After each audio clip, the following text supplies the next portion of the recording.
Hello, everybody. Scrapple and Grandpa. I hope everybody's been trying to stay as cool as they can because it is hotter than hot.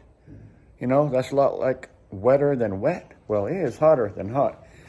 But today, I want to do a real quick video on telling the difference between number 1 and number 2 copper. So let's go over this real quick. I have here a few examples of copper sources, okay? A source where you could find copper. We got some extension cords. We have some Romex, and this is called house wiring, and you probably recognize it by that plug right there that goes into the wall. This is called Romex house wiring.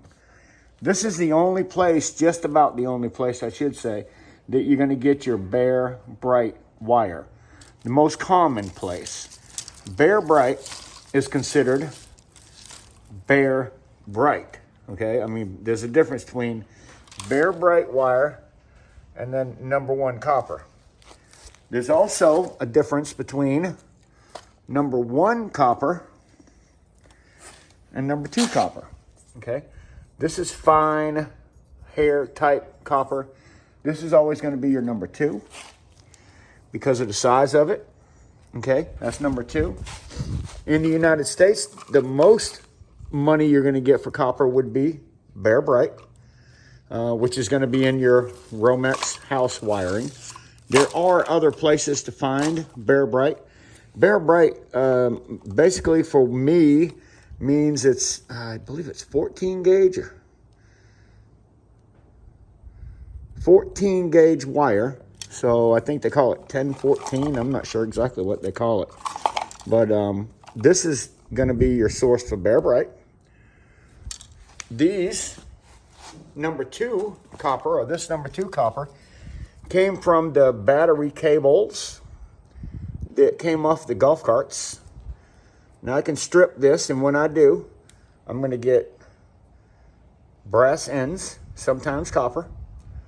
So that would be considered clean brass just by cutting the ends off, even though there's a little bit of copper in them.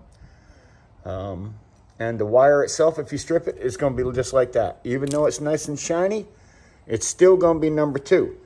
Unlike your Bear Bright, which is shiny.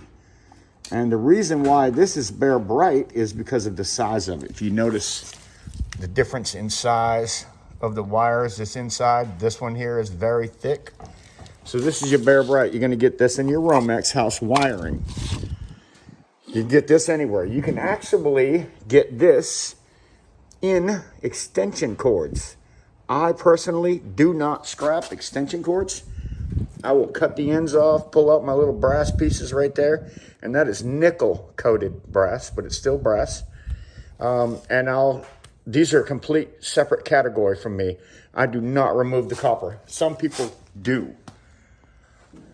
This is number 1 copper. This is number 1 copper. Number 1 copper in the United States, it doesn't matter if it's tarnished, as long as it doesn't have paint on it or a lot of oil, this is going to be considered number 1. In Canada, I believe number 1 for them has to be shiny like this. Even though it's big like this, it has to be shiny. For me in the United States, that's number 1. This would also be number 1. All I have to do is cut the ends off, remove the paper, because number 1 means no paper, no garbage. Tarnish is fine, but that is it. It cannot have paper on it, cannot have paint on it, or anything, okay? This is going to be number 2 copper.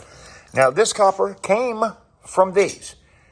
But it has that on it right there. And that right there, my friend, because of the soldering joints or places where other pipe go into another pipe, is going to be considered number 2 copper because it's dirty.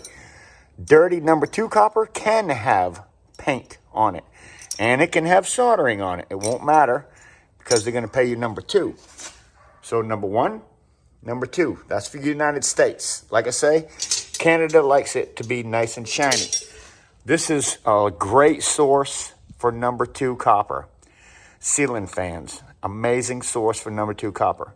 Another source for number 2 copper is these motors that I take apart. So if you get a motor on a washing machine or a dryer and you take it off and the windings are copper, and these are, then that gives you a nice copper motor and you can pull them out. I mean, it's not easy, but it's not hard either. I just cut that right there with a grinding wheel and pull the rest of it out the other side. And even though it has some string around it and this and that, that does not matter because it's number 2. They do not downgrade me at my yard for number 2 if I bring it in with some string on it and stuff, because that's a little bit hard to get off, to be honest with you. So going over it real quick, again, Bear Bright house wire. Golf carts, anything that has copper wire, your battery, jumper cables, they're going to have this type of wire in it like that. So more than likely it's going to be number 2 copper no matter. But I have seen battery cables that were aluminum, so be careful. Don't cut it out and it looks like copper and it turns out to be aluminum, because your scrapyard will get mad at you for that. So I definitely think these are worth stripping because of the size of the copper that's inside. Regular extension cords, don't strip them. They'll give you a price for that. I think it's considered 40%, so you get 40% for that. But yeah, that's my little short video on places to get copper, cables, air conditioners, a lot of different other things, air conditioners, house wire, extension cords. Bear Bright. Now, don't forget, Bear Bright means Bear Bright. See that end right there? It's not so bright. You're going to cut that off, and that's going to be, for me, considered number 1 because it's not bright. Generally, the wire is covered up by all that plastic, so underneath that plastic, it'll look nice and shiny like that, and that's Bear Bright. You're going to get your most for that.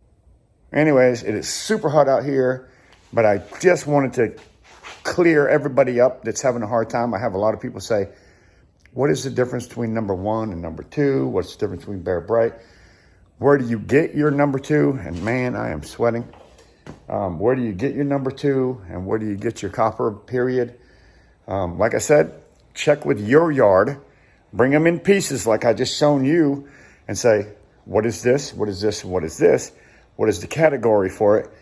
They'll tell you what your yard will pay you for what you brought them in, and just go from there. So it's pretty simple. For me, what I told you is it. For what I get at my yard. But you might want to bring in a sample of stuff like this right here and say, okay, and I don't mean these. These here, you can turn that in as a motor and get paid whatever your yard gives you. Mine gives me 25 cents. But if I'm turning in motors, I'm not going to take off the casing or anything because you're throwing away a lot of weight that you could have got that quarter for. So these, I'm taking out the copper, and that's the reason why the casing is off. When I say casing, I mean that. Removing my screws, both ends, removing the center, and then cutting your copper out. See that copper down there? That's nice number 2 copper, but you have to take the casing off first. I have a bunch of them motors that I've already taken the casing off. I still have a few here and there that I still have to go through, but I've taken a lot of my motors and cut them. I've actually taken out some of the copper from inside of these, and that's what it looks like after you remove the copper. Okay, and then that's going to be tin shred. For me, my yard will not pay me number 1 steel for that because of it's so thin. Some yards will, from what I understand. This is another motor. I'll take the screws out of that thing, pull my motor out, cut my end off, number 2 copper. And I have a couple barrels full. I have another barrel that's full outside.